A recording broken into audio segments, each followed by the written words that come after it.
مساء الخير متابعين قناة كورة يونايتد. علق على موضوع تاني مرة تانية أخيرة بتاع إمام عاشور، لأن هما بيحاولوا يحرجوا الأهلي ويزنقوا الأهلي جدا في خانة إن هو ما عملش مبادئ النادي الأهلي وشاف مصلحته إن هو يجيب إمام عاشور. طبعا مصلحة النادي في إن هو يبقى اللاعب عنده. لو اتكلم إن اللعبة دي صناعة، فاللعيبة هما المادة الخام بتوع الصناعة دي. ما ينفعش يبقى انا عندي احسن ماده خام موجوده في السوق المصري كله ومعروضه للبيع وانا اكبر نادي في السوق واسيبها تروح مني لحد تاني، ده بيهدد مكانتي.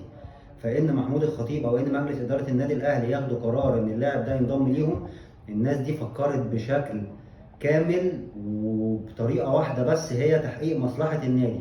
بالعكس، الناس دي لو كانوا انانيين او بيحاولوا يحققوا اغراض شخصيه او بتاع، يقول لك يا باشا احنا ما نجيبش اللعيب ده ونقول مبادئ النادي الاهلي والناس ترفعنا على كتافهم. هم ما فكروش بالطريقه دي، هم فكروا بشكل صرف في مصلحه النادي. اهم لعيب، اهم ماده خام في السوق موجوده معروضه للبيع، مش هيفوتنا، بتاعنا مش بتاع حد تاني. بفتكر في الحاله دي مثال حصل في الكيس دي قبل كده في انجلترا. كان جرانيت شاكا كابتن فريق ارسنال، كان مع يوناي ايمري، وفي ملعب ايمريتس ستاديوم بيلعبوا ويست هام.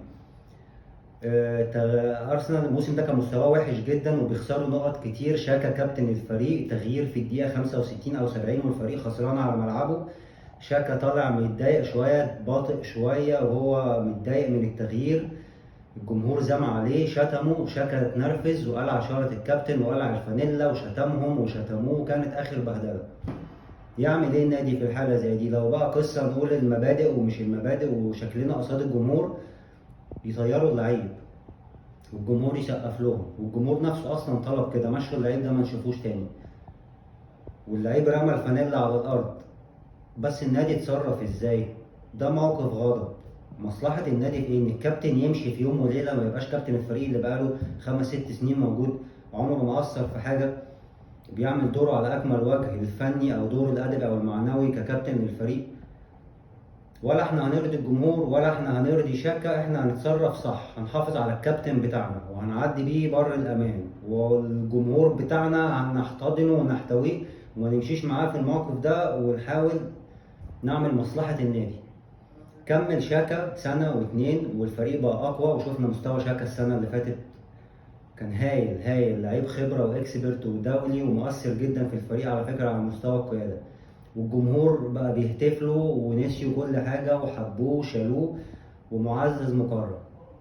فده تصرف سليم في موقف صعب في ضغط كبير جدا، تصرف سليم أدى إن النادي حقق بيه مصلحته واحتفظ بالقائد بتاعه، واحتفظ بمكانته، وحقق الأدبيات اللي المفروض النادي يحققها، إن هو يحمي لعيبته. يعني لو هنتكلم مبادئ، يبقى من المبادئ إن يحمي لعيبته ويحمي مصالحه. بس ده اللي عايز اقوله في اداره الاهلي. انا مصمم ان هي اتصرفت صح في الموضوع ده. شكرا ليكم.